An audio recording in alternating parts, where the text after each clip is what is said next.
I feel like money is the root of everything, and that's what I want to really understand today. Money has really engaged different people in different situations. You will know someone by the fact that they have whatever capacity of money that they have, whatever amount of money that they have. So money is a topic that we really need to discuss. It really affects relationships in whatever way, either negatively or positively. And it is something that we've always wanted to decode, guys. Today we have an amazing team. Yes, and even before we introduce them, welcome to Bed and Breakfast podcast. My name is Patsy, and my beautiful wife here. CY violinist. And we are here today just as you are to learn. Yeah. And we want to learn about finances and wealth and how do you invest in one another and how do you even deal with the debts. You know, even as you are having a relationship, you also need to realize growth. But today we have none other than Ta-da! Yes, I don't want to take this opportunity to introduce them. Don't take it. Leave it right there. Let me just leave it right there.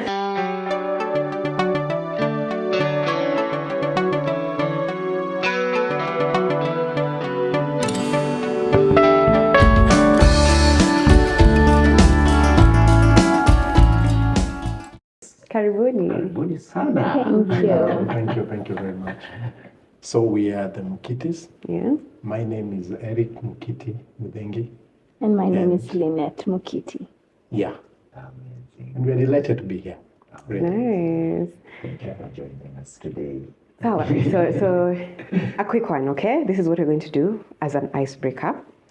I want to ask you guys a question, okay? And you need to answer it spot on, both of you at the same time. Yeah. All right? Okay? Uh-huh. All right. So it's easy. Let's start with the easy one. When is Eric's birthday?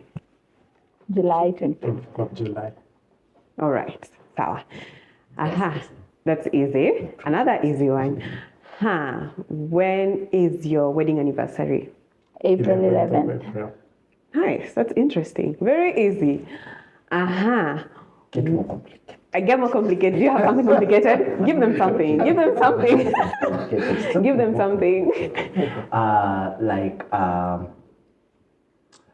When was your first kiss? Together. My The gosh. two of you. This relationship.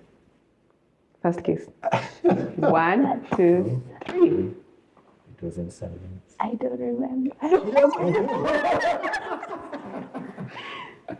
1, 2, 3. Let's go. It's supposed to be 11th of April, right? Technically. No, not technically. Oh, that's his. 11th. Which one is yours? It was not 11th. It was before that. But I don't, it was in the car. What are you telling our It bishop? was in the rack. No, Can you hear easy, you? I know. Karibuni It was in the sana. car. It was in the room. So I think we need to maybe, so that you get it, where was your first kiss? I think that sounds. Yeah, where? Yes. Where was your first kiss? Yeah. That's in the car. Yes. All right, now we want you to do it simultaneously, right? Yes.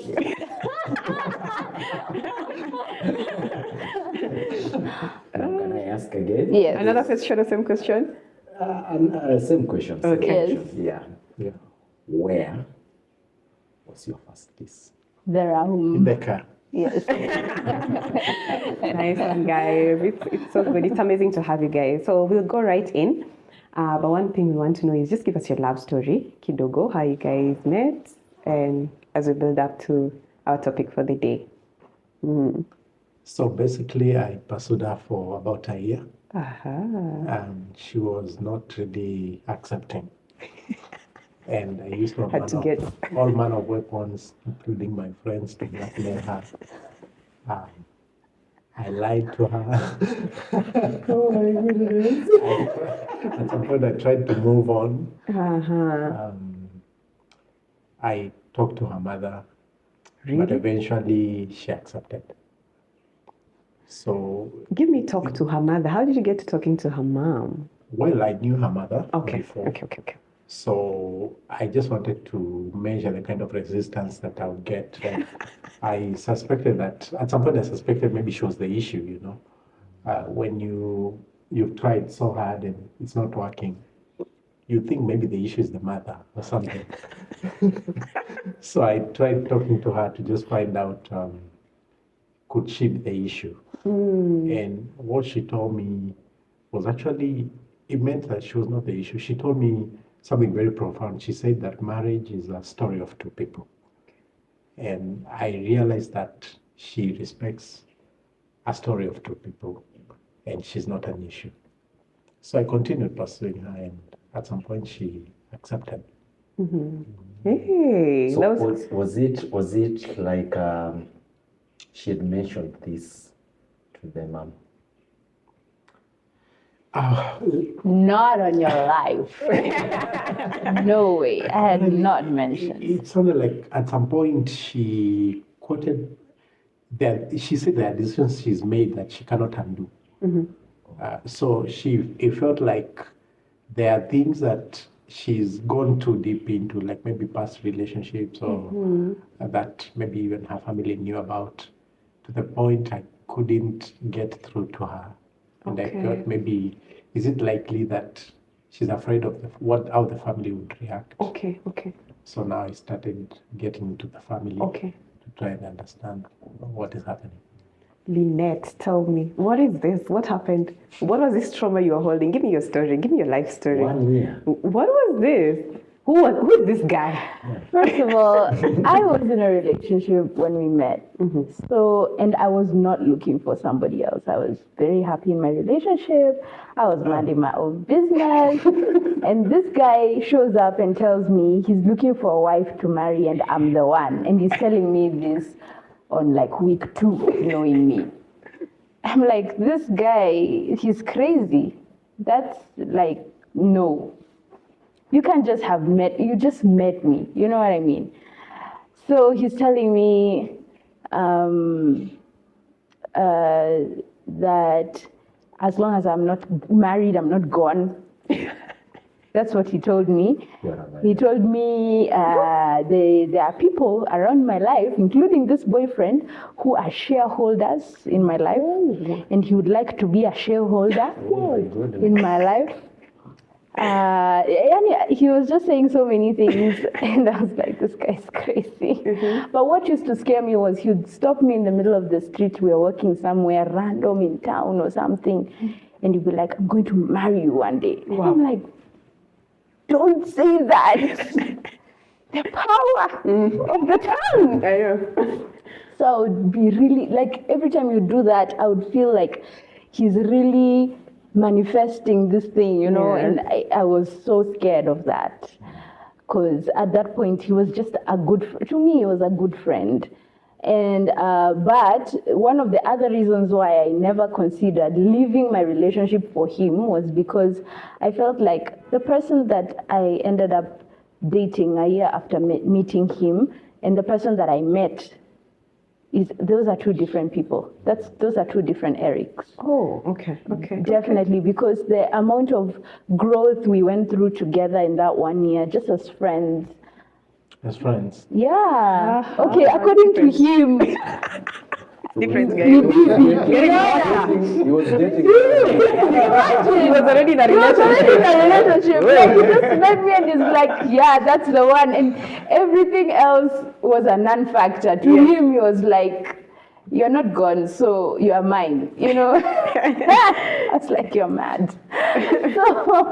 So a whole year of back and forth and a lot of emotional turmoil because I was really starting to enjoy his company. As my friend, I was really enjoying it. Like, if I'm reading a book, he's the one I'm exchanging it with. If I'm growing through something. I'm not going through something. I'm growing, guys. If I'm growing through something, he's there. Like, I'm telling him about it. Like, man, you have no idea what I'm growing through right now. And these are the lessons I'm learning. And I didn't know, but that was what was happening with him as well. And even financially, like there is a moment in our very young relationship where we opened up about our financial models. Wow. Just because we had talked and talked, and like I'm kind of a digger. Like if I talk to you, I ask very Deep question. deep questions that maybe I shouldn't be asking. Yeah. But I go there. So I went there and I was like, okay, so what's your idea about money? What's your idea about this and that? And his model was very loan-based. Okay, loan. Loan-based. Borrowing. Yeah, but he had very big dreams. Like he wanted to take an ultimate loan and get a fleet of taxis and get them into Uber and Business make his oriented. business, because he was already in the Uber business when I met him. He had already put one or two cars in Uber. So he was like dreaming of how he's gonna do this whole thing and get into the business on a deeper level. And that was I think that was a bus ride. We were talking about these things. Yeah. So I told him, well, I have never thought of loans in that perspective, like in a growth perspective. And I'm challenged by your thoughts. I'm challenged by that because it challenges my thinking. My model personally, I always felt like it is my divine nature not to be in a debt. Yeah. We are lenders, not borrowers. Exactly. And I would tell him that I try my best to live my life according to the biblical principles that are written. And one of them is that the slave is the borrower is slave to the lender. And I ain't no slave. So so I told him that's one thing that I really like take practically. And then the other thing is I believe in the house of the wealthy there are stores of oil. So there is a saving culture there. And the other thing I believe is that there is a steward, you know, the parable of a good steward. And the parable of a good steward is about the management of money and how these talents don't belong to us. This money, they don't belong to us. They belong to God. So I told him this, and we are sharing, right? Like I'm actually exactly. He's actually challenging my model because I'm like, I've never thought of it that way in a growth perspective. I've never thought of it in any healthy perspective ever. But what I didn't know, okay, maybe you wanna talk about that. Which part? What I didn't know. No, what I couldn't tell you. What you didn't tell me. That's What I didn't know and what you didn't tell That's me. a nice one right there. So there's a tricky part about loans. They take you a bit deep, and if you're not careful, you could lie to yourself that you want to invest, and in the meantime, the loans are taking over your personality. Okay. You're taking loans that are not going to business. You're lying to yourself that you're doing this to improve yourself, but what you're doing is sinking deeper and deeper into debt. So I think I bit a bit more than I could chew, and then I started getting into these small loans. At that time, they were already coming up, like Kinatala, Kina Mshwari, these small ones. You went into Then Tala I and shared all those started guys. consolidating them into equity. I have one major loan, and then by the end of 6 months, I have accumulated other loans. Yeah. So I had so many of them. I had so many I couldn't even say. And I didn't know. I couldn't even say how many there were. Okay. In fact, at some point, she helped me itemize the loans, and I couldn't say all Fast of them. forward. You're going ahead. So, 6 months later, because now we're just being friends, right? Or according to me. According to the him. love story. This guy is thinking he's got a wife. Me, I'm in denial. Yeah. So, we are friends and we spoke maybe somewhere in July. So now somewhere in January, we're talking about what are you doing to improve yourself this year? Like, what are you doing to improve your life? What are you doing to grow? What part of growth are you looking to improve? And he tells me that his growth is financial this year. And the reason is because he has, since we had our talk, a talk that I had even forgotten, Okay. he has been slowly paying off his loans. Oh. That really touched me. It touched me, it shook me to my core because I was like, what? You mean something I said actually influenced this brilliant mind? Because that time, remember, his perspective shook my model. Like, I respected. You were also shaken. Yeah, I was right? also shaken. I was like, man, this guy is brilliant. He's dreaming of a fleet of 25 cars. Like, when in my life did I ever dream of a fleet? You know, like that, I wasn't thinking in that direction. I'm not even a driver at that point. So I'm like, cars, me, no. But this guy tells me that 6 months ago we had a chat, and the chat changed his perspective, and he's been paying off his loans slowly. And I was like, oh, really? I didn't know. So how many loans do you have? And so he tells me there's like 1, 2, and 3. And I'm like, okay, so would you like me to help you to get this thing over with? Like, let's do it. So we take these huge papers and we write down the loans and the amounts that they have. And then we paste them in his home where he was living at that point, on his wall. And every month would come to tick. Like if we pay something off, I'd give him the pen. I'm like, you need to feel how good it feels to slash this thing. So he'd tick. But then like after 3 months, he's like, na kulikuwa na kengine. Makosa ni yangu. Tunaongeza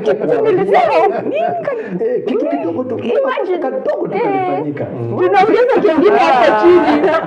Then I'm like, that's not a problem. We need to like continue. Oh, yeah.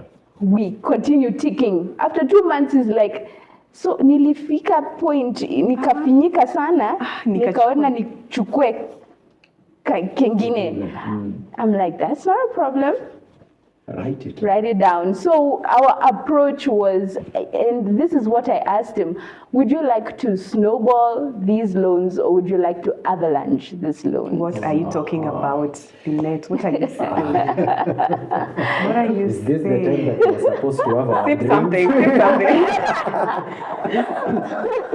You may need to sip something because it is moving so fast. At this point, are you having feelings for him? Oh, yes. Already? Oh, yeah, now Because I'm remember, deep, you were already I'm in a deep. relationship. Oh, my so- gosh. No, look. Okay. Somewhere between July and January, when this conversation is happening, I have left the old relationship. All right. I have gotten into another one that is not him? Oh, yes. Really? Oh, yeah. Why did you leave that? Because I just realized that that person was a wonderful boyfriend Okay. Oh. Wonderful boyfriend. Boyfriend. And not husband. Oh. Not husband. My goodness. I pretty much felt like my life is a movie of sorts. Oh, really? I was going through this, and there are a lot of things that I was not You thought understanding. you were in line. There's one day that she came to say hi, and she told me that she's going to see the new boyfriend. New boy. And I escorted her because we spent the afternoon chatting, and she got late. So I told her, I'm going to escort you to see the boyfriend. Yeah. Because I'm not your Boyfriend. boyfriend. I'm your husband. According to the records. According to the record. On our way, the car Broke ran out of fuel, and I was happy to go slowly. Wait, this is your car. This is your car It's with my no car. fuel. It doesn't have fuel. It's broken down in the middle of the road, and I'm escorting her to see the new boyfriend. boyfriend. New So for the first time, I was happy that the car broke because the process of getting in from there to the petrol station, it was a slow process, and we were talking inside the car while other guys were pushing it for like a kilometer. And I was happy because we were not disconnecting that conversation. Yeah. Wait. So you actually dropped her? Yeah. How are you doing at that particular time? What was this conversation that was going on? Actually, this is after his acceptance phase, because when I initially came and I said I found a new boyfriend, he was so mad. I know. He was livid. He was like, what? But Lynnette, why would you do that? Because to me, he wasn't. Okay. You know, like, he was your friend. From the beginning, I was like, this guy is not serious and he's not my husband. But he has given you All the everything. reasons. Like, Yeah. What do you I'm going to mean? marry you. Hey, that What thing else was did you scary. want? That thing was scary. I was like, So were you don't dating the new wash out boyfriend? your mouth, man. Were you dating this new boyfriend to marry or just for fun? To marry. I was like, I told him I found my future husband. Okay, I found my future husband. I found somebody who our purposes align, our dreams align. That is not aligning yet. You were loving the conversations. You guys were sharing books together. You see, that's the thing. We were becoming, and I was not recognizing that was happening. Okay. To me, he's still the Eric who ridiculously told me he wants to marry me after 2 weeks of knowing me, and I was like, that's a playboy, you know. This guy hit and run or something. Yeah. Whatever it is, it's just dangerous, and I should stay away from this. I'm not even crazy. supposed to be that young. Exactly.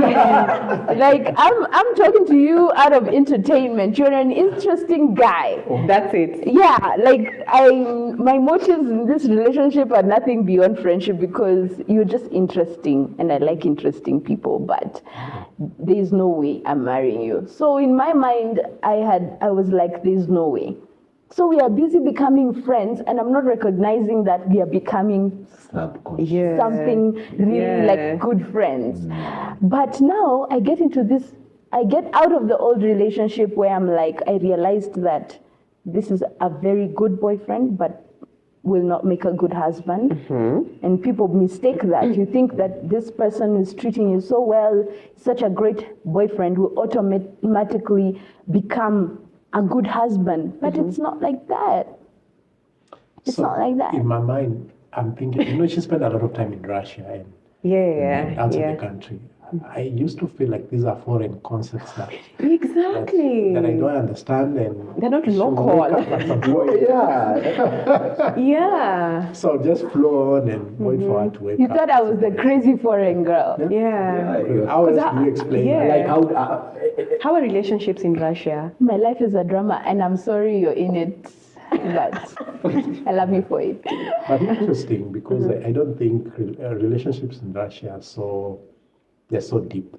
There's a lot of surface relationships going on, and so I suspect that played a part in her seeing me like a surface guy of sorts. Really? I don't know. Yeah, it probably played a part in me suspecting you. Right?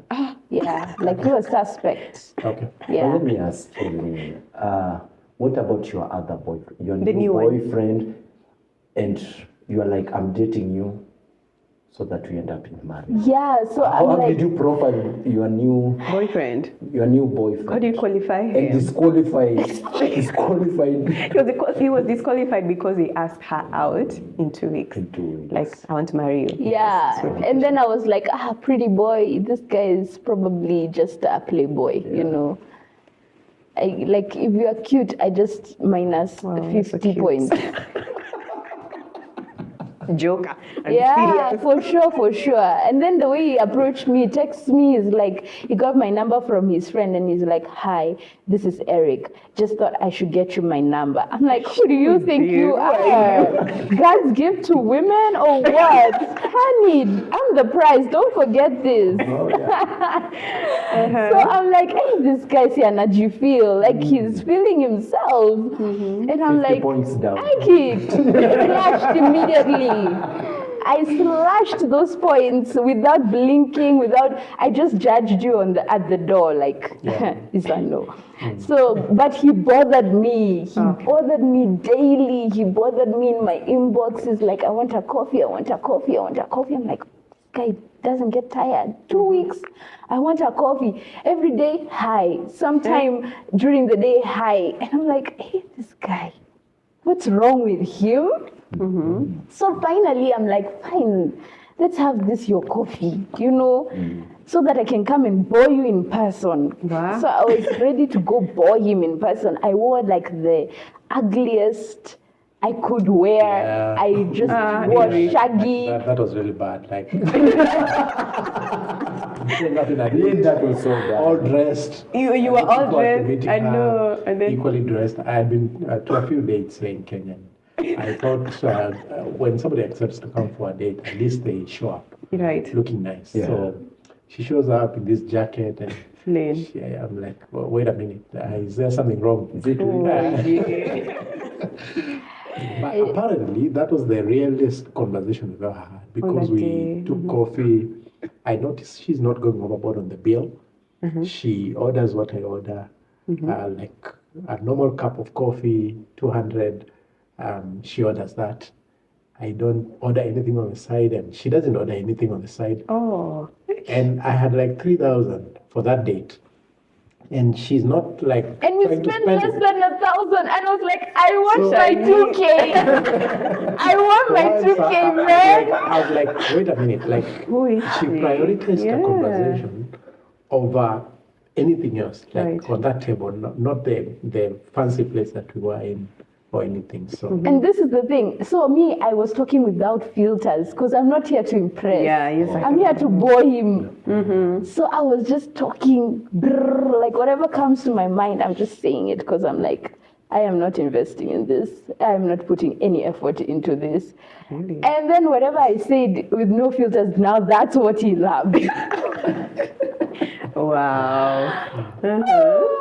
So I'm still at explaining myself. I'm still explaining myself. yeah. So somewhere between July and January, I meet someone else who ticks all the theoretical boxes. Yeah. He's As a husband. organized. Yeah, organized. I mean, not focused. Not too cute. You know, like she needs some degree of ugly or something. You know. Scratch that. No. Producer, throw your part.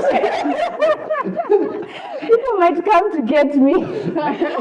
So like having such I mean I connected with someone and I'm having a friendship with him, but in my mind he's a no-go. Okay. Because I feel I'm still talking about I'm thinking about the Eric I met who I disqualified. Right. I'm not thinking of the one I'm developing a relationship with or a friendship with.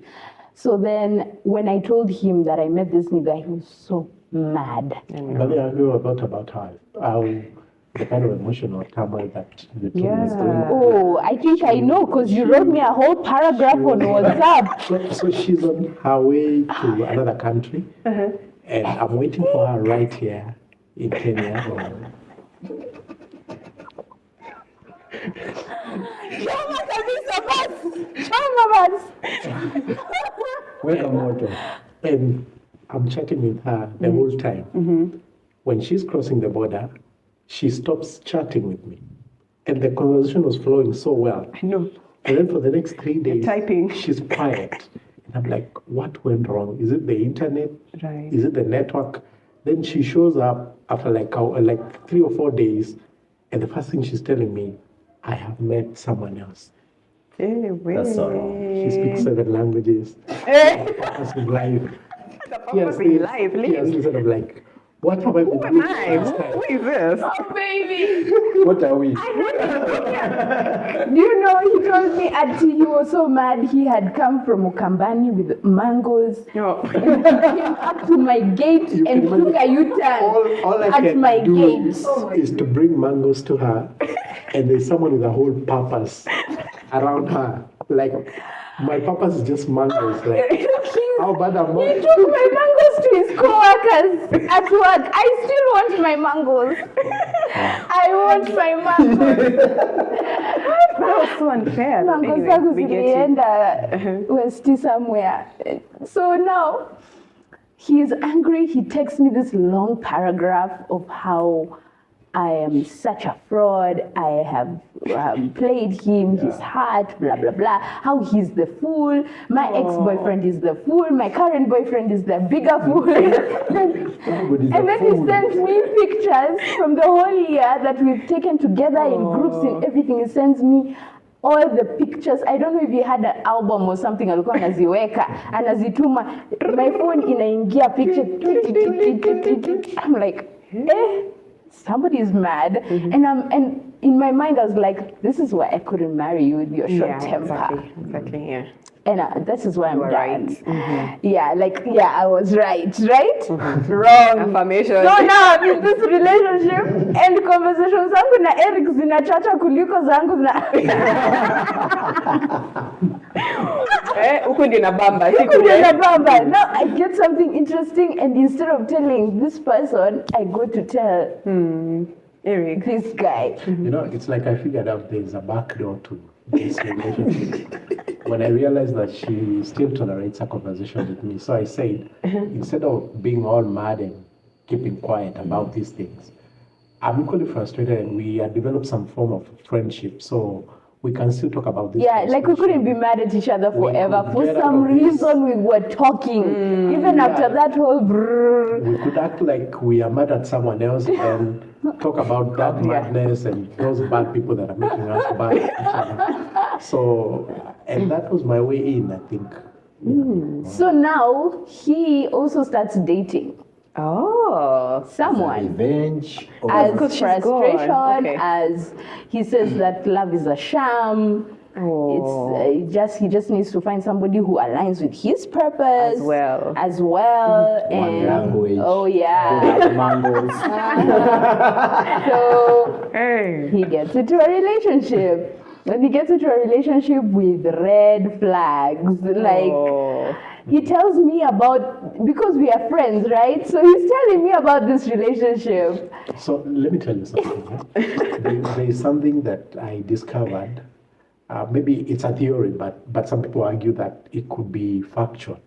If you want to get out of the country, you have one card that you can utilize at no cost. It's called the marriage card. You could use marriage as a way to get citizenship in a different country. People don't know that. Like, they know, but they don't use the card.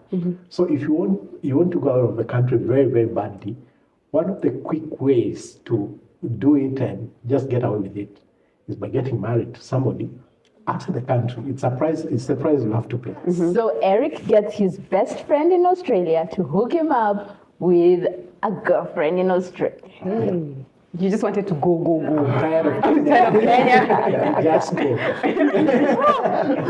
Kenya is giving you a hard time. Problem is, he starts to notice things that are off with his girlfriend. This Australian? Yes, when they talk and stuff like that. Like personality leaks through. And he's busy telling me, and I'm like, hiyo ni red flag, utawezana kweli? Wow. I'm busy highlighting red flags. I'm like, this one, mutawezana. And he's like, that's the choice I've made. And how is your papa's doing? So Stick to your own. Because you also wave the flags. I tell you, my relationship died a natural death. It was so natural. It was like one day we just didn't have anything to say to each other, and it was dead on arrival. And then I go to Eric and I'm like, I broke up with this guy. Eric nani. The next day, he breaks up with the Australian. Like, it's been good, it's been real. It's like, Bye. yeah. She's back. Yeah, then the next day he's like, yeah, I also broke up with my girlfriend. Same level. It's like you have to He's time. trying to communicate something. You have to time. Like, you could break up and then get into another one. Immediately. This is the moment. Yeah. You have Just, to I'm right here. Please give me the mantle. So hii kitu unasemaje? Kitu unaonaje? Kitu gani? I'm like, kitu gani? Like I act dumb. And it's like, me and you, kwani unaonaje? Hii kitu, hii formula sinawezana. Then I tell him, it's not bad. Then he says, so siukubali tu. By the way, this is like the 10th siukubali tu he has told me in the last 1 year. He would stop me in the streets to ask me, siukubali tu. Kwa bibi wangu, just be my wife. Siukubali tu.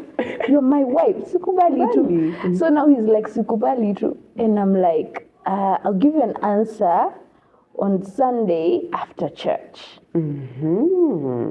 And I go, after church on Sunday, I try to sneak out with the back door. Like, church is over, I'm like not greeting anyone today. I'm out through the back door. And I found him waiting. Hapo, back door. Hey, nikasema, wa, nimeshikwa. Then he's like, so umesema aje? Nikamwambia, I think it's a yes. Akaniambia, nimekukiss huko ndani. Christian. Nimekukiss huko ndani. Wow. Yeah. And then sasa zile basi zikapelekwa mbio haijaipelekwa. We need to In 1 week, he's meeting my sisters. He's like, I'm dating your sister. I'm not playing with her. I'm here to marry her. Understand that I'm not playing with her. Sawa. The next week, my mom, because my mom was a big like challenge for me. I was so afraid of telling her. Nimetoka relationship tu juzi, mengi ingine. Hata juu kuhusu ya niko katikati.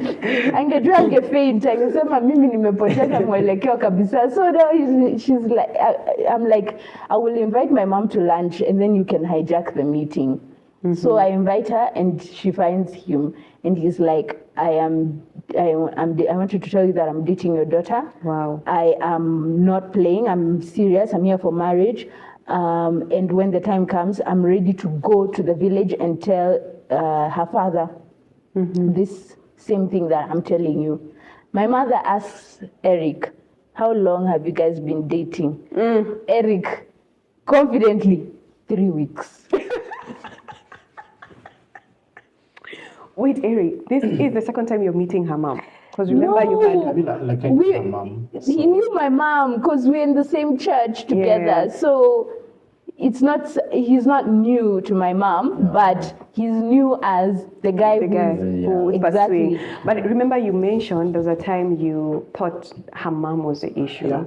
Yeah. So because at some point I thought maybe there are other issues from the family. He didn't understand my barriers, my mental barriers And you know, well enough. In church, sometimes it's hard to judge people when they're on the pulpit vis-a-vis their personal life. Sometimes you think maybe they're doing this because they're on the pulpit and they have to be like nice people.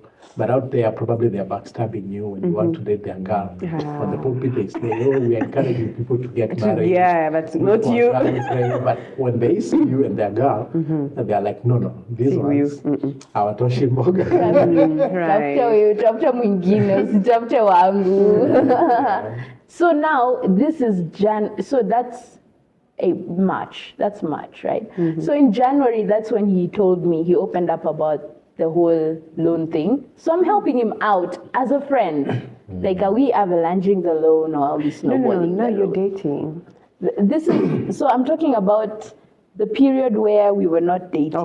Right. Yeah, I was that's good there. still talking about like trying to help him out with the loan. The snowball. Because he'd opened up about it and he was like, I've been working on this. And I was so impressed because, wow, you mean something I said actually influenced you to do something.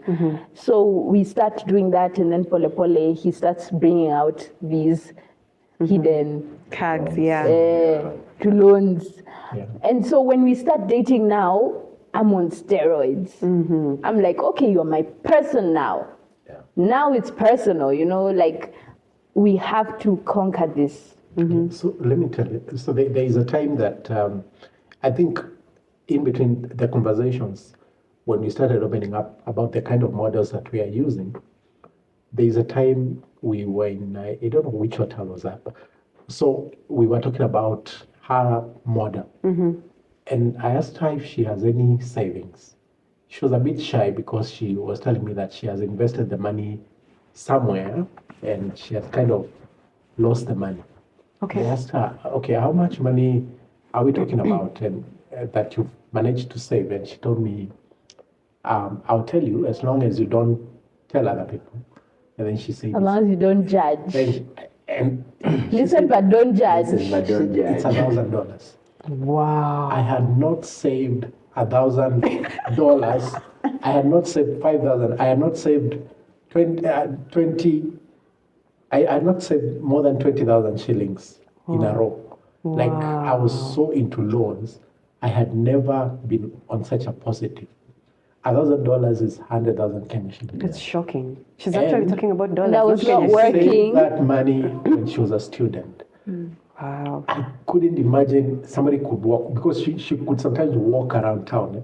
Like instead of taking an Uber, she'd walk. Like I couldn't imagine you're sitting on Life, $1,000 and you No, can Nangangana actually with walk matatus, around. right? No soft life. So that's what caught me. That's what made me feel like maybe it's not such a bad model to think about ditching your loans and thinking about savings. Living on a positive, not a negative. Living on a positive, not a Yeah. negative. Wow. That's quite interesting. And I just Yeah. want you to go into, so now Yeshua, he is the guy. You guys working on the snowballs. Take us through that. What does that look like? Yeah, so there are two methods that can be used to clear multiple loans if you are a multiple loans person. And one method is avalanching, which means doing one big thing at a time. Like Okay. picking the biggest giant to conquer, and then picking the next biggest giant, and then the next biggest giant when you're done with the previous one.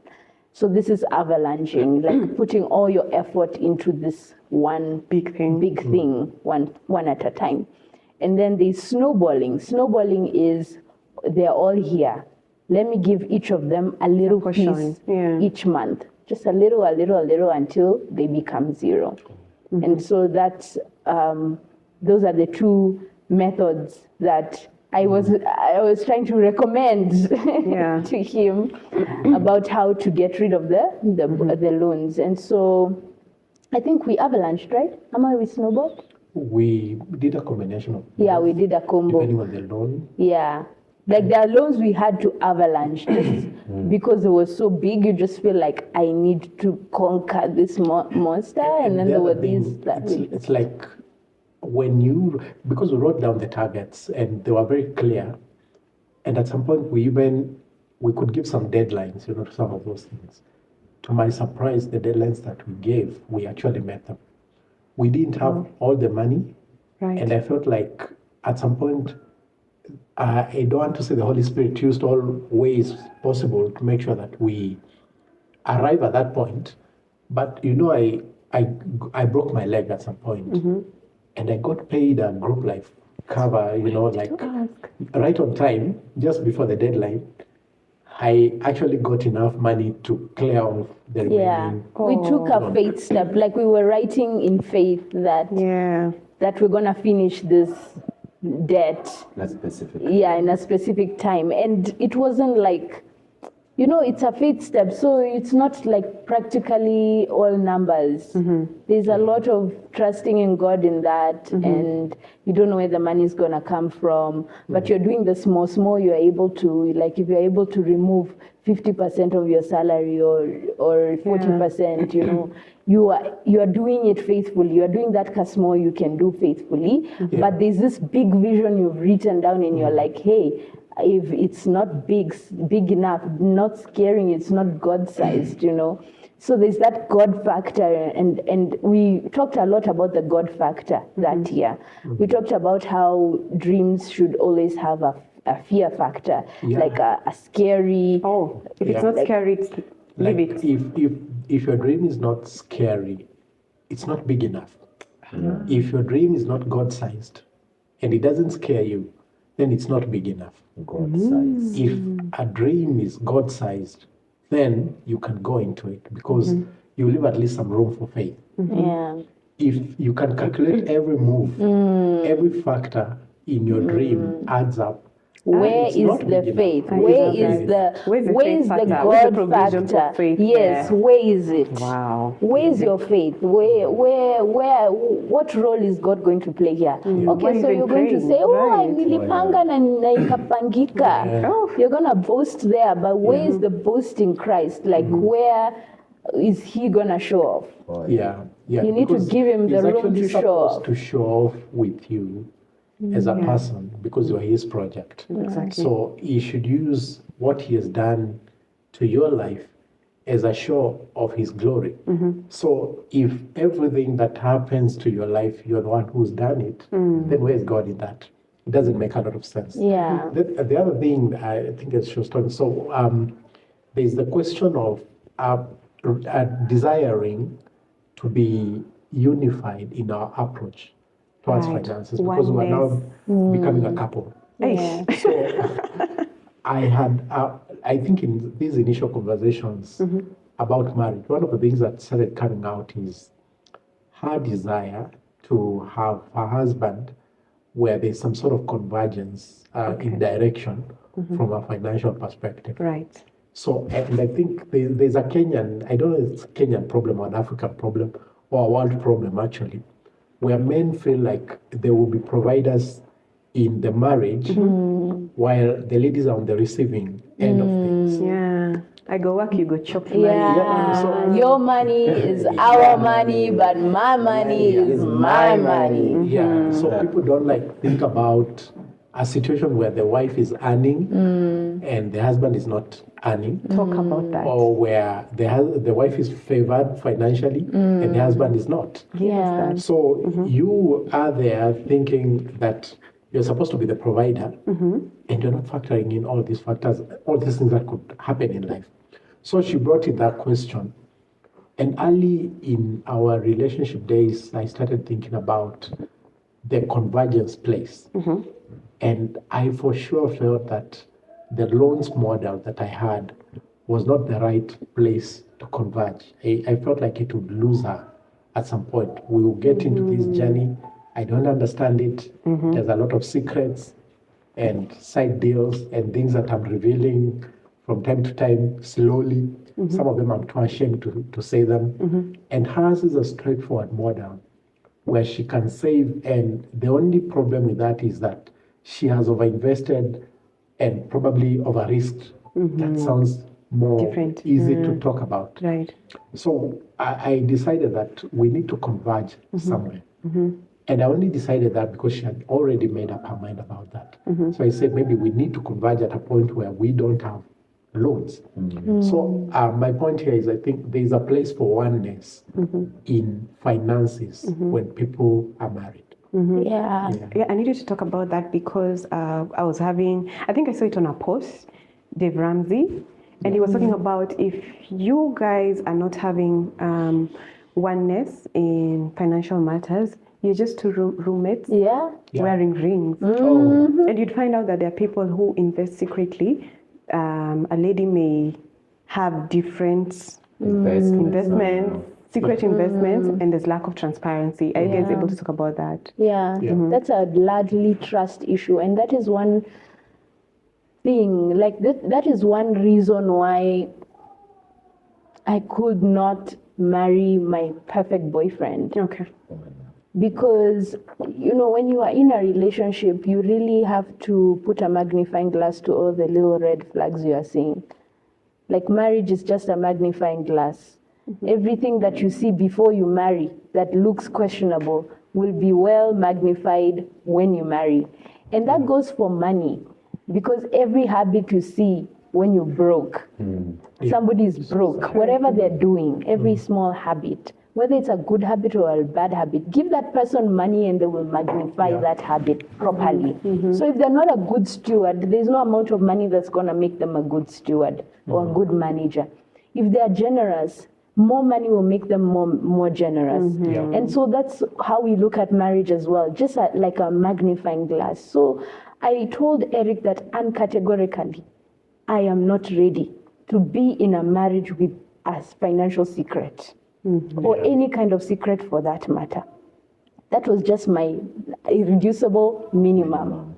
I said that I thought about it. I thought about having to hide money from my spouse, or having to safeguard my children by hiding some money because my then boyfriend was a bit like he would make decisions, monetary decisions, and not talk about them, and then later I'll come to find out. Like you tell me later on, like, by the way, I did this and this, and Saizo, we had a conversation about that exact thing, and then now I'm starting to think, will this be how our lives will be? Will this be how my marriage will be?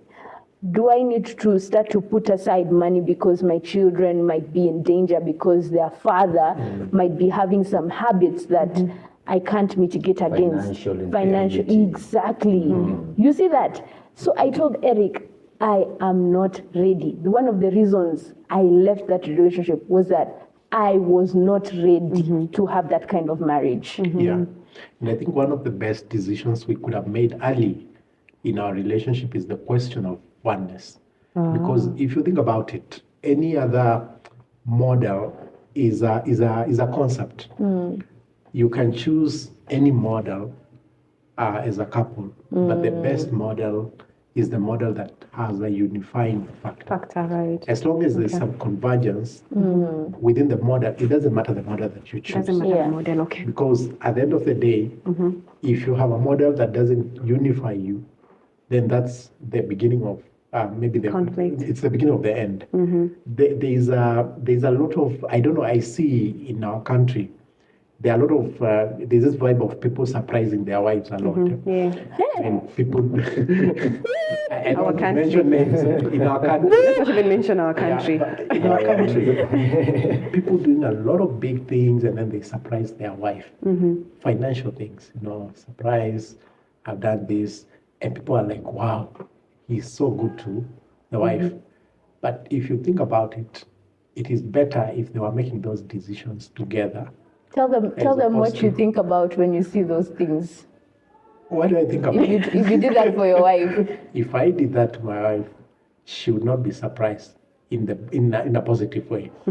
I think she would be like, which account did you get this money from for you to surprise me like where this? Did the money come from? This is good, but For this kind, kwanza a whole ride. I'm like, so where She could even make me sell it, I think. I don't think she would take it. So where's the place for surprises? Well, I want to treat my wife. Yeah. Or my husband. Oh, my husband. Yeah. Well, maybe personally I don't like surprises, so she hates surprises. She could do a better job in these surprises. But I think in the concept, probably surprise her with a brilliant idea. And buying a car, not the car itself. Or the plan, or the plan. Like having a brilliant plan. Yeah, or probably when you bump into it out there, like it wasn't in your finances, you bumped into it. Now show it as a surprise to your family and to your wife. But this thing of you've taken a loan somewhere, you've bought a ride, a Germany machine, and now you're surprising your wife. And at the backdrop of that is a series of loans that you're going to pay for the next 8 years. Yeah, and it's going to drain the family. Yeah. That influences our family, that affects our family directly. It should have been a joint decision. Yeah. I mean, like, for me, and I believe even for him, because he doesn't like surprises, but I do them anyway. But shows your ways. And I do them within the constraints of money that we don't feel pain losing. Yeah. You see, if I spend money that is not a large amount to him, to us, he won't feel, he'll be like, you did a surprise. I don't like surprises. But he will not be angry at me tomorrow.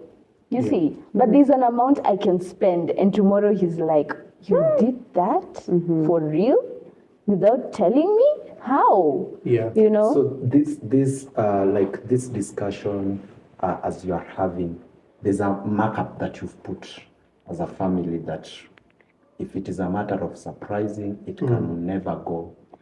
We have not even put any marker, but we know each other so well that there is an amount I know. If I spend this, he's gonna catch a coronary. I mean, there's an amount he knows. If he spends that, I'm gonna be like, what?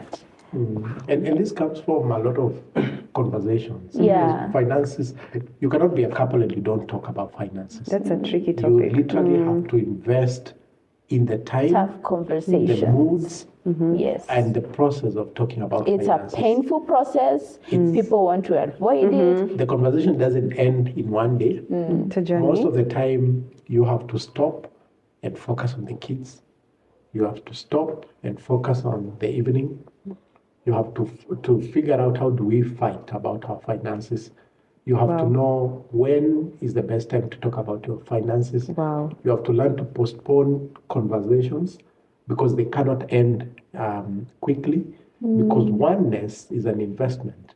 And if you decide to go fast at it, what you do is that you move alone. So to me, I think it's all about trying to invest in as much conversations as possible, and then you learn your partner. We've spoken about our risk limits. We've spoken about the maximum amounts of money that we don't feel like they are Some too pain. much. Yeah. We've spoken about, we know money, the amount of money that you can gamble. We know the amount of money that you're willing to put up in an investment that we've not thought about very much. So if somebody surprises me and it's well within that limit, she knows that I'm not going to be mad at that. Yeah, and most of the time she would surprise me with money that is meant for family use, or money that is meant for her own use. Yeah. Okay, I like what you're talking about in the conflict part. You've talked about putting it on the side and shelving some of these conflicts, and especially now financial matters. Yeah. How do you have a conflict? Things are heated in the house and you're like, not right now, we're not going to finish this right now, but we have the babies. Yeah. But we need to go for an event. And we need to sort that bill over there. How can you do that so easily? Yeah, because there is a question of progress. You could progress something and not necessarily finish it. I think there is an area of clarity that people can learn from that, in the sense that for us, at first we felt that pressure. When we start a conversation, we have to finish it, and we have to finish it today. Then at some point we realize that what we do is we end up fighting for the whole night. We don't take care of the babies. We are moody at each other. We are mad at each other. And then it starts to affect other areas of our lives that are not financial. Yeah, places where we love each other at, they get affected. So we decided we have to figure out how do we fight and how do we talk about our finances. How do we separate this issue from us? How do we fight the problem, not us? How do you fight the problem, not? So you shelve the problem. And then the next minute you're hugging each other. You know, that's the thing, because life must go on. And that's what people don't understand. They make life stop for this one problem. But there's so many other things that make me love you. Why should I now start being angry at you because we disagreed in this little area, when there's so many other areas that we are agreeable on? You know, why don't we enjoy the areas we are agreeable on and compartmentalize this part where we are not agreeable on until we solve it, as long as it's a work in progress. And that means setting out time, even dates, to talk about that. You know, and even if the date finishes and we are not done talking about it, we put a pin in it and we say, today we made progress, we agreed on ABC.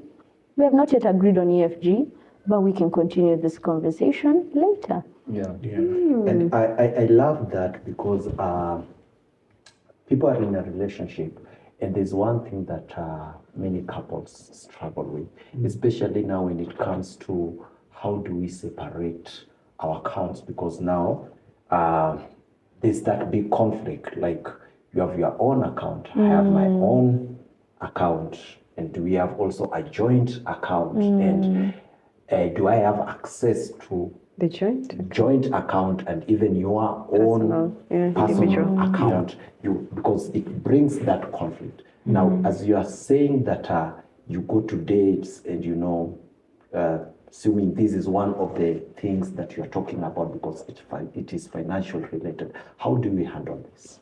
So the question of different accounts is definitely a tricky thing because from a regulatory perspective, an account is owned by an entity, and you don't necessarily have to own all accounts with your partner. And there are organizations that will not even allow you to give, like if you're being paid, you not give a joint account to some organizations. So one way or another, as you conduct business, we will have different accounts. Yeah. But then the first place where accounts have to join is in your mind. Mental unification, mental unity, like oneness.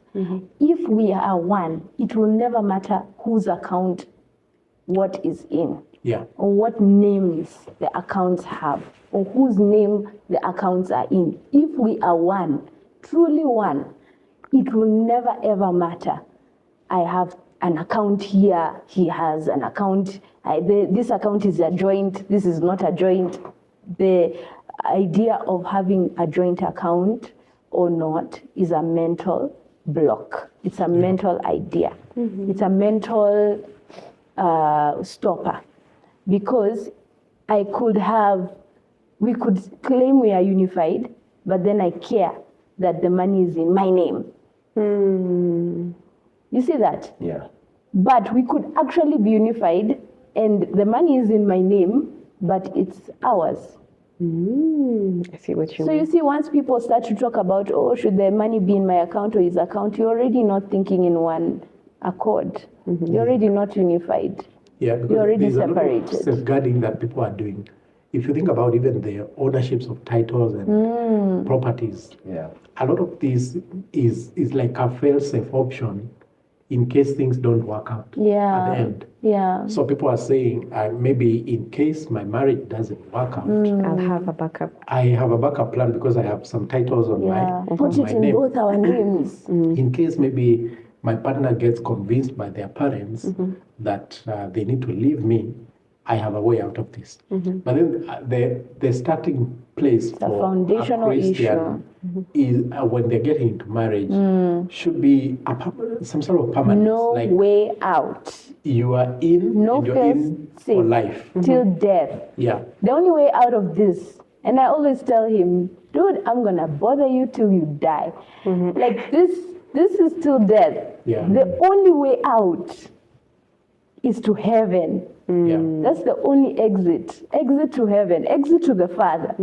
Yeah. So this, like when I entered this and when he entered this was one thing that we really, like when I was thinking about what kind of spouse I want, this was another irreducible minimum. His mentality towards divorce is it doesn't exist. Yeah. Yeah. This is permanent forever. And that was one of the things that, we talked about red flags with exes and stuff like that.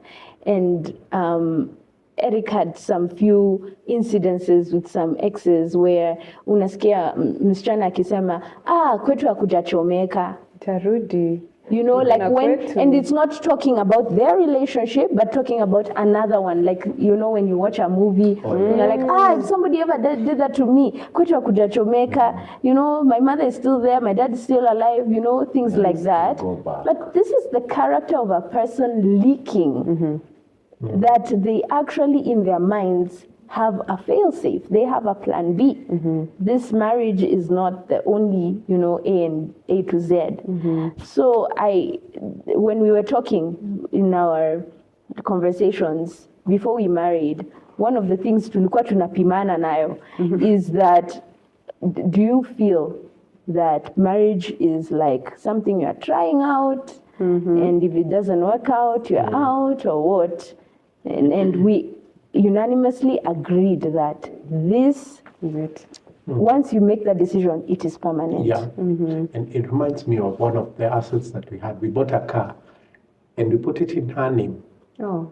And I used the car. He used the car from the 99% beginning of of the the car. car's life with us to the end. And then I sold the car. And the car that I used was in his name, Yeah. and I still use it till today. Yeah. So there's a time that like if you park somewhere and you don't pay parking, But the Kanjo yes. texts you. Yeah. He gets my texts. And I used to get his texts. I'm like, hey, so umepark somewhere Kiambu County. Umeenda kupark wapi? Hujalipa Kanjo. Right. You know, because we didn't even, it was such a mental concept. It was not, this is my car. This is it. Your car. No. Gari yangu. I It like was what you never said. like that. That's such a mental, like ownership of property in individual names is such a mental block. Bondage. Yes. Yeah. So where is this trust? Because I think so many people are struggling with this. However, they are in a relationship, Yeah. as they may call it. Yeah. It is a relationship. We are married till death do us part. But where do we live like this trust? Because when it comes to finances, That's where they draw the line. Because now, now I don't want to be here. I need to separate my finances. Some things I need to, my babies. Nikuachie wewe. No, I like that these people and tunazungumzia so many people that are even watching this program, but they're really struggling with that. How do we rebuild that trust? How do we have this conversation that you people are having? Yeah, and you can imagine the trauma of living with somebody who is thinking that maybe they own the babies more than you do. They're telling you about how they don't trust you with the babies in case they die. Maybe they trust their mother. I Yeah, trust there's my such mother comments. more than I trust Sitawahi you. kukuachia watoto wangu. Yeah. Yeah. So I feel like the trust levels have really gone down. And it's because people keep on adding into the distrust. Yes. There is need to have conversations that, first of all, stop the distrust. And these are fundamental conversations around where both of you are headed. If you realize that you are headed in the same place, then there is no point of having division, having two visions that are headed in the right place. You're better off trying to unify the vision Merging them. and then begin working, because it's a lot of work. It sounds like an easy thing to unify your finance, but it's a lot of work. It begins by understanding the motivations of the other person, where they are headed, how they handle finances, their background, their fears. So having all manner of conversations that address these things will help you understand your partner. It will help you know where they're coming from.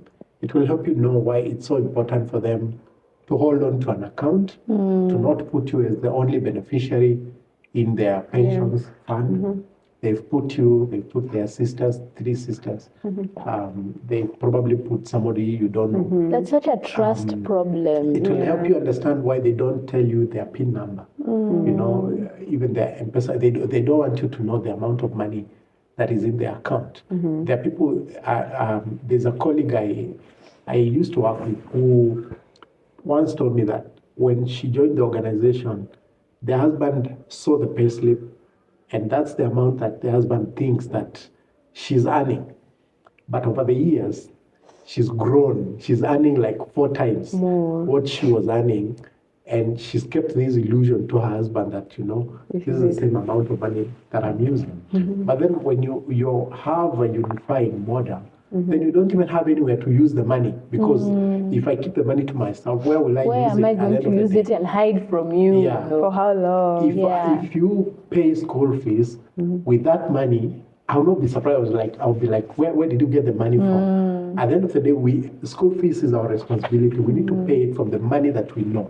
I don't want to start imagining that probably you've conned somebody to pay the school fees. Pay using the money that we have. Wash. So you don't even know where to use the money. In fact, I was interviewing some people to find out where they use the money. Somebody told me that they use it with their family.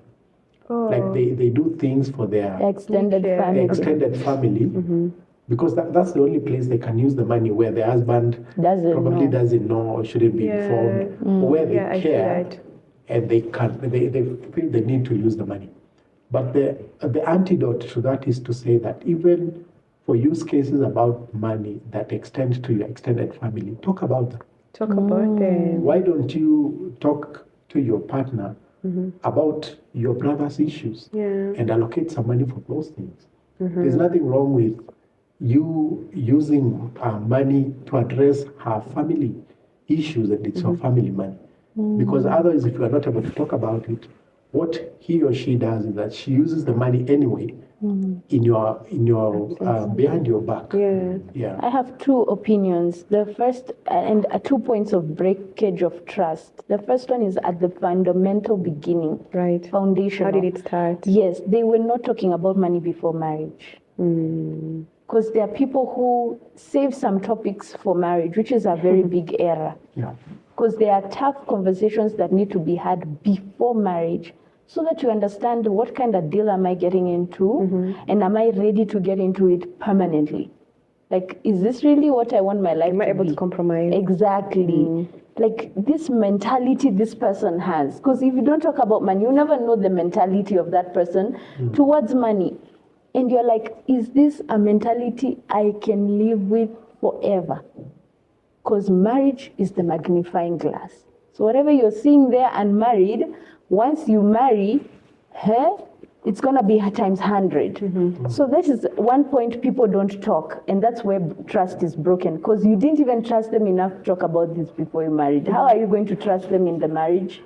Yeah. You didn't trust them when they were this potential husband or potential wife. Now, when they're the actual husband or actual wife, what makes you think that a marriage certificate is going to give you, or give you the trust? Where is it gonna come from? That's the one point it breaks. The second point it breaks is we start off together, we start off well, then somebody starts to make executive decisions that we did not talk about on money, and we find out later, like, so my husband bought this. So my husband did this with the money. Na tulikuwa tumepanga hivi, yeye akaenda akafanya nini? Hivi. The other way, you know. So this is now another place where it breaks. When you have had a conversation and when it's time for execution, something else is executed. Right. So that really needs a sorry. Somebody needs to say sorry for breaking your trust, sorry for the financial infidelity, for doing something that you didn't know behind your back. And I want us to go back to trusting each other again. Because how else is trust going to be regained? It needs a very tough conversation. Now, if we avoid the tough conversations, we pile problem upon problem. Before you know it, you have years of piled up tension that can't just be overcome with one conversation. It takes so much unpacking, you know. And if you think about something like a joint account, people open joint accounts, one, so that maybe the other partner can have visibility of whatever activities you are doing on that account, or so that maybe you can prevent your partner from doing things behind your back. So you're putting in the money there, and probably you've put in 2 passwords. Her password and your password. So that you make sure that there's a trust angle and there's a lack of trust. There's a mistrust angle. There's a trust issue there. Which is why it's such a mental thing. Whose name is an account in? Because we can be one. Like me and Eric, we have our own accounts in our own names. We have many accounts in my name and in his name. And we don't even use our joint accounts anymore. Zenye tulifungua tukiwana.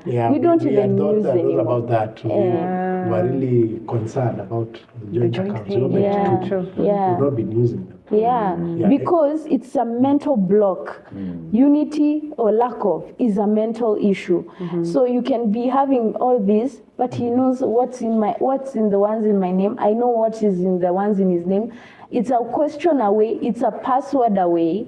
If I want, I can go and open And I have never had to, because I'm like, so hiyo yako iko na ngapi? Okay, sawa. And he's like, sasa mulilipa ngapi? Okay, sawa. Nice. Like, there's no need for me to cross-check or do any of that, because I believe that foundationally, we dealt with the issue of trust, kitambo. We don't have that issue. But now you see there's somebody who, it has to be joint. Because secretly, I don't trust them. Yeah, and it reminds me of how happy sometimes I get when she gets paid. Because I feel Right? like I've gotten paid. Once he gets paid, I'm like, Yeah, I see. Yeah.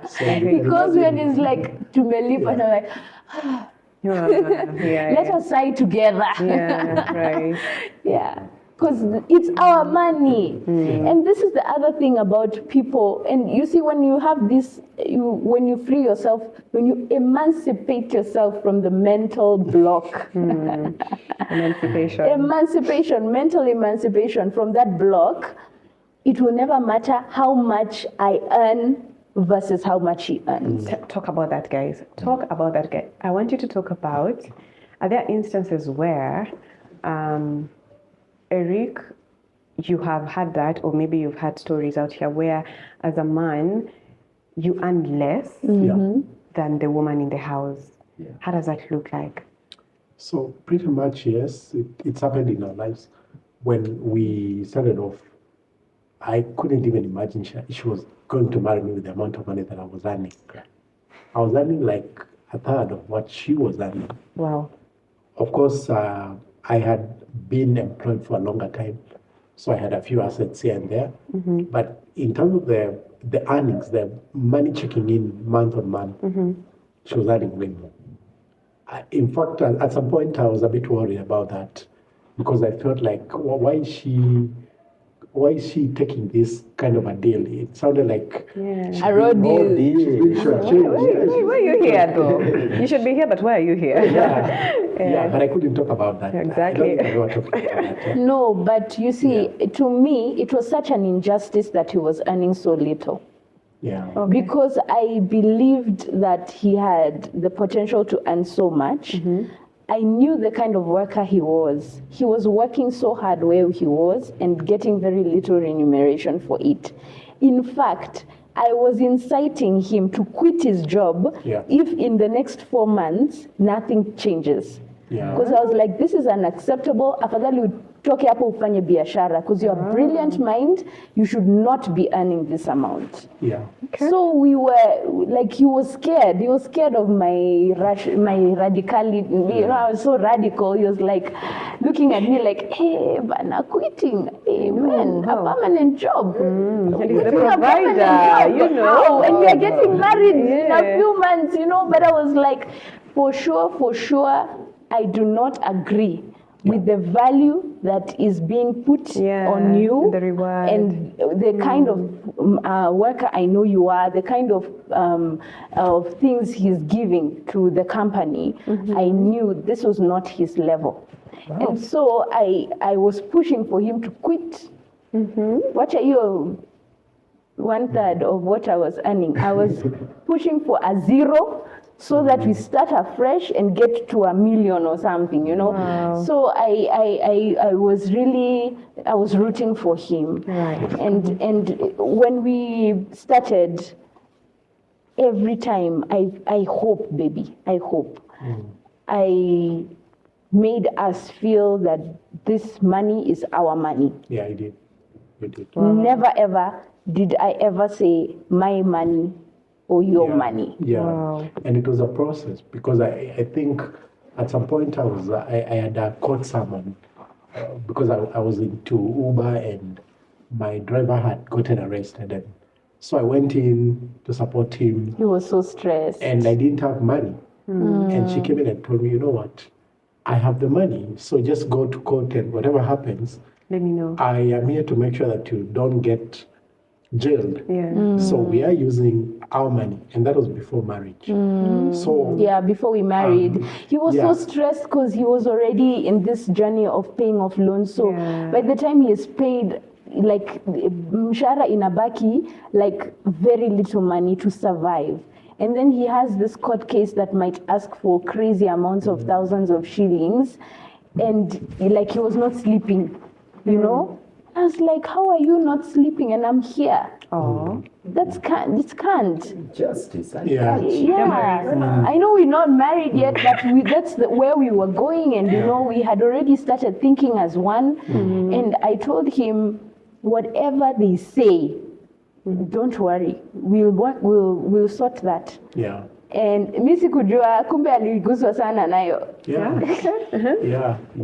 So just the whole process of getting one, I think it's a process, and it takes a lot of investment and moments, really moments where when you realize that you're earning way more than your partner, you bring them in, you let them get comfortable about the amount of money that you have, and give them some sort of ownership, because that's where people don't get it right from the get-go. Yeah. Somebody earns way more than the partner, and they use that to sort of keep surprising them, you know, like showing them that, you know, I love you, that's why I'm lavishing you with this much money. Instead of making them own the whole amount of money, you're lavishing them with this part. big amount of money, this portion. Yeah. You know, I think it should be a question of growing them into ownership, so that then they own the full amount. I hate this to say this to my parents in love, because part of the dowry that we paid, we paid. We. So Right. Right. but Oneness. We paid in oneness. that's the reality, because Right. we got to a point where we are having our money. So How much do we have? how much do we have? How much do they want? We were even Yeah. concerned that, you know, if they ask for a lot of money, we are removing money from one pocket and Right. putting into the other Another one. pocket. Thank God they are very understanding. So yeah. That's amazing. And you know, I just want to like give us a clarity. What is my role? How do I remain to be a wife, and I'm earning more Right. than my husband? Because there's this picture that society has painted. You know, a man has to provide, and there's a way if a lady gets money, she's earning more than the husband. The character changes. There's a way she wants to step on her husband, because we get those kind of DMs, we get those kind of messages, and we are like, that's the reason why you people, you are so important for us to come and talk about this. Yeah. So Lynnette, I don't know whether you can give us that clarity. How do you remain as a wife? First of all, there's a problem with your character if when you get money, now you're stepping on someone. Character issue. That's a character, foundationally, that's a character issue, because money is just a magnifying glass. So if you were already mtu wa kukanyanga watu, ni vile tu haukuwa na do. Sasa umepata do, unaweza kanyanga. You see? Yeah. That means in your heart of hearts, that is who you are. So that is working on your heart. Like somebody needs to work on their heart. Yeah. Because who you are is what money will magnify. So if you have true humility, money will magnify true humility. True submission, money will magnify true submission. There is no other way. Like it's just, the money has not changed anyone. Yeah. Money is not evil. The person is the one who has the issue of the character flaw. So that is something that's a character issue. And how do we deal with this ego as a man? As a Right. man, there's this, you know, my wife is, and you've explained to us. Yeah. And as a man, I'm not getting as much as my wife is getting. Yeah. And it is messing up with me. You know, mentally I'm not settled. How do we deal with this ego thing in marriage? Yeah. Maybe you can tell us why it didn't affect you. Yeah, I'm That I was also a bit earning so surprised much. that it didn't surprise me at that time. But the other thing here is she played a part in making me feel Comfortable. comfortable Right. around that kind of situation. but at the same time, when a lot of young people have a lot of potential. So, and no man really is limited in terms of what they can do in life. You could be at a low position today, and all of a sudden you inherit your father's rich estate, and you're the richest man in Babylon. So, to me, there's a bit of it needs to be worked on at a personal level, where you work on who you are and how you esteem yourself with or without money. Don't let money be the definition of what you can do or how you define yourself. Because if the only way I can gain respect out there is based on the amount of money that I have in my pocket, then it speaks to very low personal power. I don't have personal power. Yeah. So my power is pegged on. It's pegged on money. And that is why I feel so buffed up every time I have money, and I step on people when I have money. And when I don't have money, I cannot take it. I can only date maybe the poorest person who's poorer than me. Right. It's just a bad place to be at mentally. You don't have power. Yeah. You've given your power to what you do or what you have. Yeah, and like this state has been changing. Like Right. it changes. With seasons. And even now where we are, I don't think that's the final place. Like we've interchanged places on and off. We've not even been cognizant of that. Yeah. We've never really paid attention. We fight for a win for our family. Like if he has the power to get a promotion, I am pushing this man all sorts of ways to fight for that promotion. If I have the power to earn more, he is pushing, he is rooting for me because we recognize that if I win, this house wins. If he wins, this house wins. We win. It's not about me winning, it's not about him winning, it's about we winning. Yeah. I'd like you to talk about what you're saying. If he is in for promotion, you guys work that together. Give us a story, because I remember you were talking to us about him going for an interview and you guys were looking for another job. Are you able to just break down your role in supporting your man? Okay, I think it's a question, but I think a lot of the interviews that I've done to my employer, sorry, it's not me who you are interviewing. Actually, I think it's her. This is the face behind the interviews. And there's one of my employers, after I got a job, he said, this is the offer. And when I took the offer, He was like, sign. said, sign here.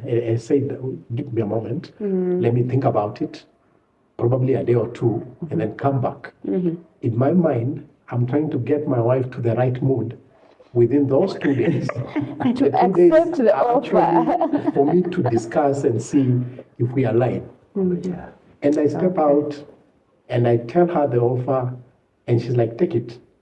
So I go back like immediately. And he asked me, so the real decision makers have made the decision to accept the offer. He goes and says, I had to consult with my family, and the boss is like, oh, the real decision makers. So I knew that he got it. But that's pretty much how it works. Job interviews are more or less a family matter. Because it's a family decision. You're deciding where you guys are going to be as a family in terms of sharing your time. Where will your husband or your wife go to spend every day, and how will they come back in the evening? Right. And will they be in the right mental state because of that kind of place? You become a Will paid it be in a therapist. better place financially, emotionally, and even spiritually because of the place that my husband or my wife is working at? So if you don't take it as a family decision and you allow your partner to go and interview to a place that you can't even take, you can't work there yourself. You don't like the model of that place. You don't like the things that they even sell. You don't like how they operate. Then you're dragging your family into some level, sort of toxicity that you could have avoided if you made it a family decision. And interviews is a whole season for us. Like interviews, as long as they give us notice, let's say the notice is 2 months, that's 2 months of prep for us. Because we are like, we will not lose the opportunity for lack of preparation, ever. we will never be caught as those guys who were not prepared. If we lose the opportunity, it will never be for lack of preparation. Let it be for other things. Let it be that the Lord did not want us to have it. But we will never frustrate an opportunity the Lord gives us in the name of, oh, if it happens, if it comes, if it what, we will never take for granted any single opportunity the Lord puts on our laps. So prep is as long as we've been given a notice. And that's every night. That's every moment. That's every drive. Every drive we're going, and I'm like, so Mr. Eric, tell me about yourself. And he starts, and I'm like, no, you're coming too strongly. You have to, you have to appeal to ABC of these people. And then we do some research. We find out what is the culture of the place we're going to. What do the people believe in? What do we have to talk about? What are the bonga points we need to taja when we are doing the interview? What pulls at their heartstrings?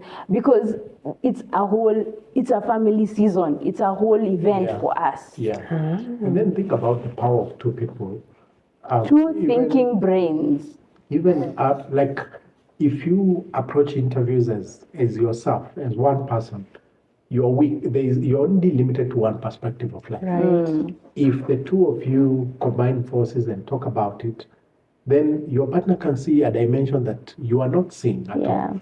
So even if you're not in the same profession, so to say, there's a lot of role that your partner can play in making sure that you apply for the right jobs, you interview right, and you actually get the opportunities in the right way that aligns with your family models.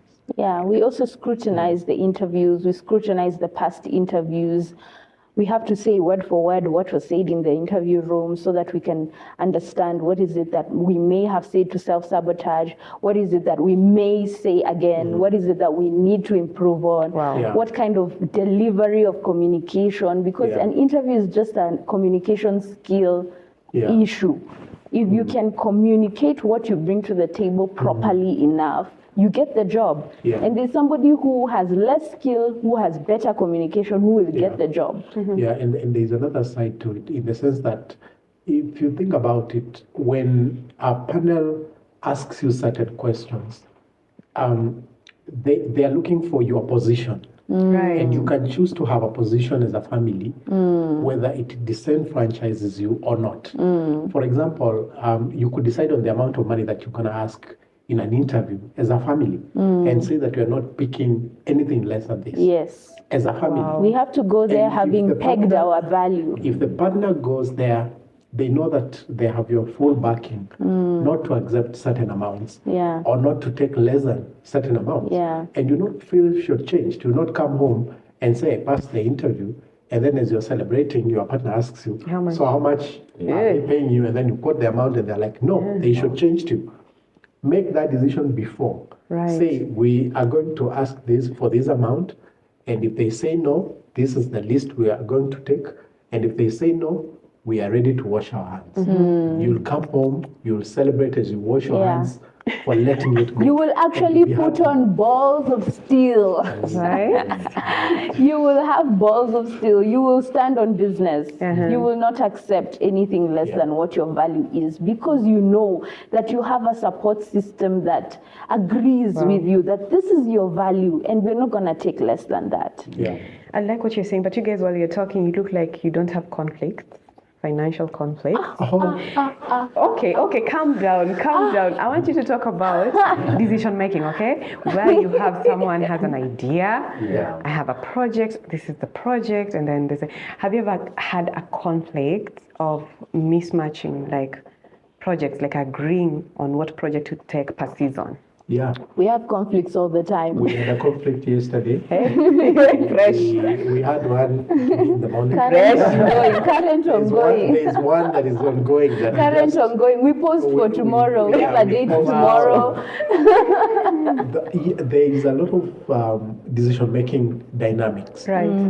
And we know that the mental position that we have right now is not the final position, because we are growing people. Things could change in our country. The tax laws could change.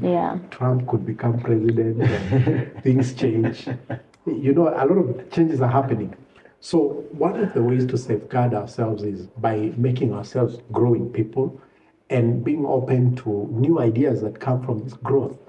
So we know that the things that we believed in 3 or 4 years ago are not the same things that are probably valid today. So with that in mind, I think we are open to even very drastic changes around the way we handle money. Around our models, And- around, like, we're always challenging what we fundamentally believed, as long as it is a good idea. Yani, we always say that the best idea wins. Yeah, and the best idea is the God idea. Oh, Yeah. okay. So at the end of the day, the idea has to have God in it and has to have a spiritual dimension that makes sense to both of us because we are spiritual people. So if the thing goes against our spiritual beliefs, then you have to bring the partner to that place that you've come in that makes you believe that this is the right thing from a spiritual perspective. We are So- spiritual beings Yeah. having a physical experience. Oh, wow. No, but wait, no. It's a good idea. I believe this idea. It's a good idea. You believe yours. It's a good idea. Everything aligned. Yeah. But now, should we buy a car or should we build? Yeah. So today we were having this conversation about priorities versus roadmaps. Yes. And what we concluded is that there is no right or left wrong. or wrong when it comes to marriage. There's only right or left. It's not about right or wrong. Yeah. It's about, is it There's no we're bad going right or we're decision. going Exactly. left? Okay. So the question of prioritizing is you saying, I'm going to do this first and then do this later. Yeah. So if you think about it, you could say instead of a priority list, I have a roadmap. Yeah. And think about the roadmap, apply more thoughts into the roadmap more than the priority list because priority list It says, says one is less yeah, deserving or one, it diminishes one Yeah. than the other. Yeah. But we're not saying that one is less than the other. We're just saying that one is now Yeah. and the other is later. Yeah. So none of them is less important. They are all important. Hizi vitu zote ni zetu zote. yeah, So there's nothing we are discrediting, there's nothing we are demeaning, everything is important. Yeah. But what is the roadmap to getting to all these things? yeah. So the roadmap will help place that in time and say based on where we are currently, which one would we rather do now Right. and which one can be done in a different way or Yeah. later on. Yeah. Therapy in session, guys. We're actually learning a lot. Oh. I think we are here. We are not even talking a lot. Just We're here. here to listen. I was thinking my husband like, Yeah, and I think Tunas as here. you people you are talking, and I'm just feeling a glance. hey, Did you hear that? Did you hear that? Communication happening we're gonna speak here. tonight. I'm like, We so need, babe. we need to sit down. This and this was said. Where are we at this particular moment? And even as we are wrapping up, because there's a lot about finances and wealth building that you know you need to talk about. And when people are coming into a relationship, because even the Bible says that two cannot walk together until unless they are in agreement. Yeah. So these people have made a decision, and you know they want to build wealth. Yeah. They want to build wealth. You know, in the next 5 years, this is how where I want us to be. Maybe in the next 3 months, this is where I want us to be. Probably even as you are wrapping this up. Yeah. And I'll start with Lynn. Lynn. Yeah, maybe you can just tell us these goals that people set and how do we realize them? Financial goals. Yeah. Building wealth. I think one thing that we always talk about is that is like getting rid of the disease of destination. Because you think when I finally get that car or that house or that whatever, then I'll be happy, you know? The arrival mentality. The arrival mentality. Nice. We're just so focused on that place, Yeah. that when you finally get it, a new place pops up, and the satisfaction of having gotten there quickly diminishes. And you're like, hey, 5 years, bana. Hii kitu ishani toka, you know, after two days, you know. So there's a disease of destination that we need to get rid of, because it is not about and there's a disease called success. You know, you think that success is this destination. You think that success is this place. I need to arrive at having the house, the car, the what. But we believe that success is a byproduct. It is not the aim, it is not the destination, it is not the goal. It is supposed to be a byproduct of the journey. And the journey is the journey of growth, the journey of consistency, the journey of discipline, the journey of showing up every day, whether it looks good or bad.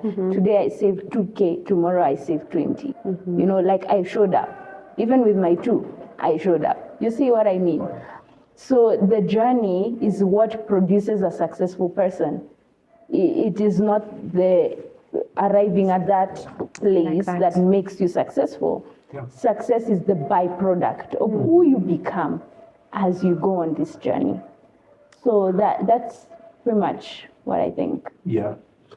And you, it's okay to set goals, because goals help you have some sort of roadmap towards what you want, really. Yeah. And clarity in what you want is very important. Right. Because if you're not clear on what you want, any road will get you there. There, yeah. So, but are you talking about these things that you want with your partner so that you can create that journey, that thing in their mind as well? If you can't see it, then you can get it.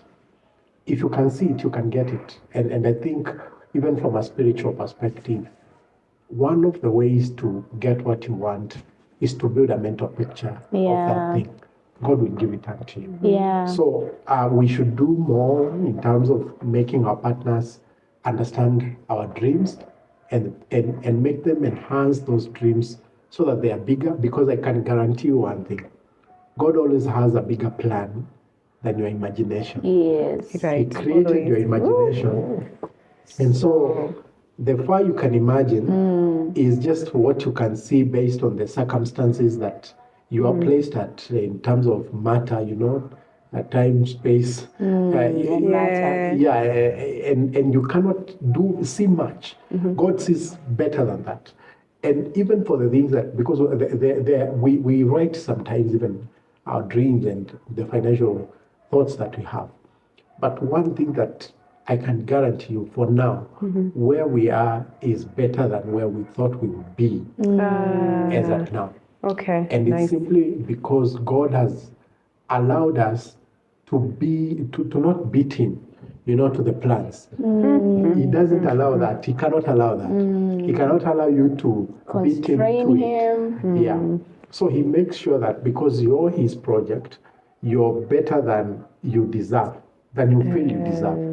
So that when I feel I deserve to be here, he places you at a better place. Yeah. And that's the project that God has for each and every one of us. So even as we are making these 5-year, 10-year plans, I think it's very important to leave that room for expansion for God, and also allow our partners to enhance their thought process towards the God direction, so that then it's as big as God sees it. Yeah. Yeah. And also understanding that God is in your business. You are not an orphan child. God is in your business. Yani, I just wish somebody could take that home, that God is in my business.